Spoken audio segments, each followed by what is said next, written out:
Boa noite a todos. O nosso tema é execução fiscal. Em se tratando de execução fiscal, há que se falar da lei que a regulamenta, que é a Lei 6.830 de 80. Também é importante falar como nasce o tributo. O tributo nasce com a ocorrência de um fato gerador. O fato gerador, ele faz existir uma obrigação tributária, que faz existir ainda uma exigência de pagamento. Para que o pagamento seja efetuado, é necessário que haja um crédito tributário. E esse crédito tributário só é constituído após o lançamento. Depois do lançamento efetuado, constituído o crédito tributário, o fisco ele pode cobrar esse tributo do indivíduo devedor, que terá 30 dias para pagar ou impugnar a dívida. Caso o devedor não pague nem impugne, o fisco ele vai selecionar o crédito tributário e a Fazenda Pública, que é responsável por cobrar os tributos judicialmente, ela vai inserir esse crédito tributário em dívida ativa. Essa inscrição em dívida ativa, ela fará surgir uma certidão de dívida ativa, a famosa CDA. A CDA, ela servirá como título executivo que dará embasamento para uma propositura de uma ação de execução fiscal. Proposta a ação de execução fiscal, o devedor será citado e terá 5 dias para pagar ou oferecer o juízo. O oferecimento do juiz ele serve como uma caução à execução e ele pode ser feito de 3 maneiras: depósito, oferecimento de bens à penhora ou oferecimento de carta de fiança bancária. Somente quem oferecer o juízo pode propor embargos. Oferecido o juízo, terá 30 dias para oferecer, então, esses embargos. Dando continuidade ao tema debatido, irei abordar sobre a forma de nomeação dos bens a serem penhorados. A indicação à penhora pelo próprio exequente não é nenhuma novidade dentro da execução fiscal, sendo que o artigo 53 da Lei 8.212 já trazia sobre tal disposição, sendo inclusive efetuado tal ato de penhora no momento da citação.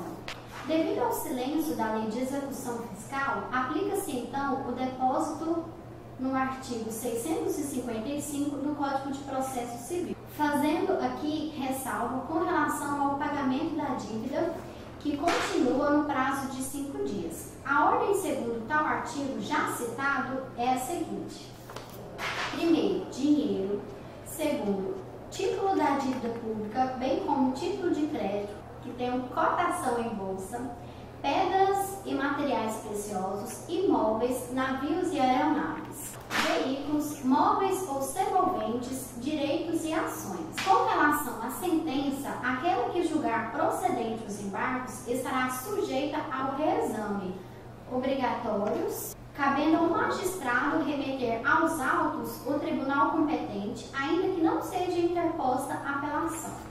Localização de bens. Ao teor do artigo 612 do CPC, que fundamenta o mandado de livre penhora com o fito de se localizar bens do devedor passíveis de constrição judicial, existem ferramentas eletrônicas para consulta, como Bacejude, Renajude e Infojude. Com o mesmo propósito, o Código de Processo Civil foi modificado pela Lei número 11.382 de 2006, instituindo-se a obrigação ao devedor de indicar a localização dos bens sujeitos à penhora, sob pena de multa, conforme o artigo 600, inciso 4º e 601 do Código Civil, mais o parágrafo 3º do artigo 652 do CPC.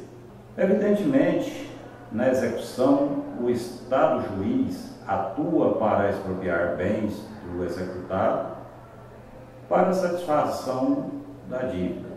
Esse poder do Estado, a ser efetivado pelo oficial de justiça, está previsto no artigo 652, parágrafo 1º do CPC, e no artigo 7º, inciso 2º da Lei 6.830 de 1980.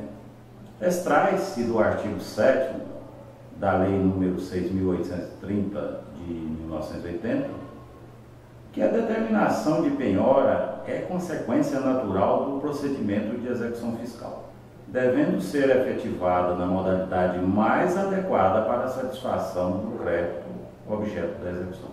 A penhora, frente à inviolabilidade domiciliar consagrada no artigo 5º, inciso 11 da Constituição Federal, sobre esse prisma, expedido o mandado de penhora, o oficial de justiça, de posse do mesmo, penhorará bens da parte devedora passíveis de constrição, tantos quantos bastem à garantia da execução. Nos termos legais, dessa arte, a individualização deverá ser feita pelo oficial de justiça por ocasião da lavratura do auto de penhora. Sobre a avaliação de bens. Para ser feita a avaliação de bens, tem dois critérios.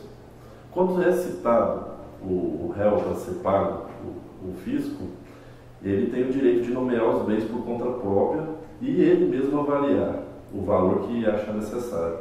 Para isso, ele tem um prazo de 5 dias.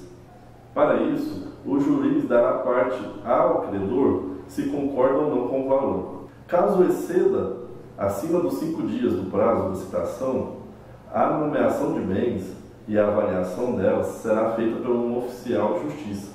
No caso, o mesmo nomeará o bem, avaliará por conta própria. Caso, nessa questão, o réu não concorde com o valor que esteja dado ali, o juiz poderá requisitar, por prazo de 15 dias, um avaliador oficial, no qual ele mesmo fará a perícia e dará o valor. Caso não tenha na comarca um avaliador oficial, poderá o juiz requisitar uma pessoa ou uma entidade habilitada para fazer tal perícia. Feita a perícia da avaliação do bem, o juiz botará fim ao processo do jeito que ele julgar necessário. Não encontrando bens, a execução ficará suspensa até que o réu adquira novos bens. Presentes todos os pressupostos processuais para ingressar com a ação de execução fiscal, a Fazenda Pública, depois de citado o executado e este não fizer o pagamento, poderá, a pedido da Fazenda Pública, arrestar bens e o seu respectivo registro. No instante em que o oficial de justiça não encontrar o devedor para o pagamento do débito, o oficial poderá arrestar tantos bens quanto os necessários para suprir o débito com a Fazenda Pública. Vale ressaltar ainda que nesta fase de arresto a dívida tem de estar no patamar de liquidez, certeza e exigibilidade, sendo constado pelo título executivo extrajudicial. No momento em que é concedida à Fazenda Pública a substituição de qualquer bem a ser penhorado e, ao mesmo tempo, se restringe o direito do executado, na obtenção dessa mesma substituição se está violando alguns princípios basilares, como o da execução menos gravosa e o equilíbrio das partes. É importante compreender como nasce o tributo. O tributo nasce com a ocorrência de fato gerador, que por consequência faz nascer uma obrigação tributária.